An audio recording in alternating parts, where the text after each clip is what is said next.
মেরুদণ্ডকে সুস্থ, নমনীয় এবং শক্তিশালী রাখতে আমরা আরেকটি ব্যায়াম শিখব। প্রথমে 2 পা হাঁটু ভাঁজ করে শরীরের কাছাকাছি এনে রাখবো।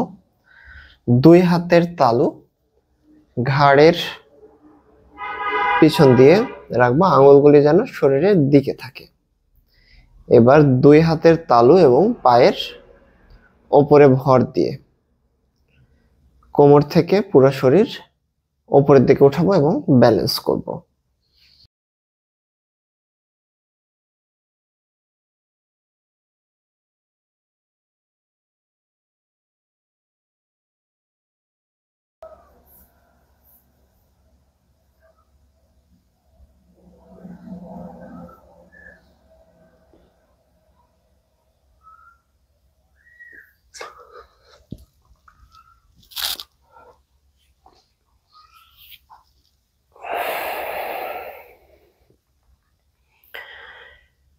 কিছুক্ষণ সময় এভাবে থেকে রিল্যাক্স করে নেব।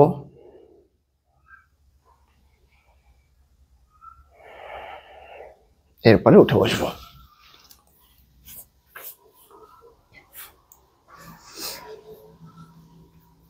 এই ব্যায়ামটি কোমরের মেরুদণ্ডের ফ্লেক্সিবিলিটি বাড়াতে, এটাকে সুস্থ রাখতে, এখানে ব্লাড সার্কুলেশন বাড়াতে হেল্প করবে এবং তার সাথে সাথে আমাদের হাতের এবং পায়ের শক্তি বৃদ্ধিতেও হেল্প করে। এটার আরো অনেকগুলো উপকার রয়েছে, সাথে মেরুদণ্ডের জন্য এটা তো উপকারী অবশ্যই।